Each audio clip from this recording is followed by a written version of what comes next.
2월 28일 아침 뉴스타임, 국내 코로나19 확진자 소식부터 전해드립니다. 어제 하루 500명이 넘는 환자가 나왔습니다. 이로써 누적 확진자는 1,766명이 됐는데요. 정부는 전국 복지관과 경로당 등의 휴관을 권고했습니다. 먼저 중앙재난안전대책본부 연결해보죠. 김소영 기자, 어제 가장 큰 폭으로 확진자가 늘었죠?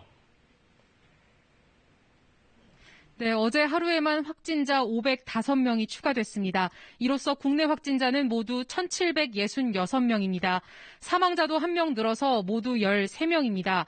지역별 누적 확진자는 대구가 1,132명, 경북 345명으로 대구 경북이 전체 확진자의 약 83%를 차지합니다. 25,500여 명은 검사 결과를 기다리고 있습니다.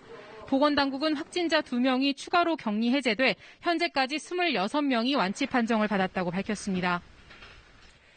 네, 대구 경북 지역 의료기관들 확진자가 크게 늘다 보니 운영 상황이 갈수록 악화되고 있는데 긴급 지원 방안이 나오고 있습니까?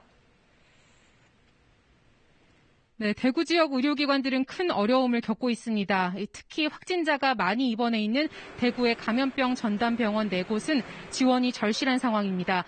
이에 따라 정부는 이 지역 의료기관들을 대상으로 건강보험 급여비를 먼저 지급하기로 했습니다. 대상은 코로나19 환자 방문으로 직접적 영향을 받은 의료기관입니다.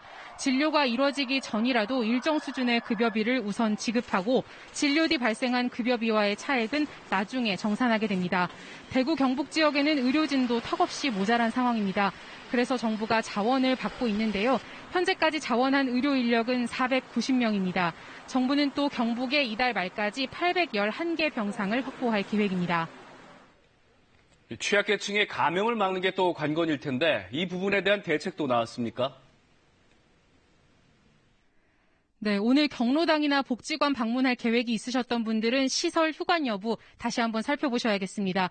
정부가 오늘부터 다음 달 8일까지 전국의 복지관과 경로당 또 아동센터 등의 휴관을 권고했기 때문인데요.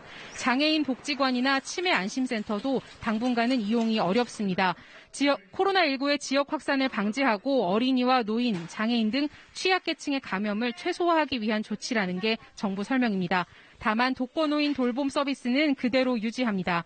지금까지 중앙재난안전대책본부가 마련된 정부 세종청사에서 KBS 뉴스 김소영입니다.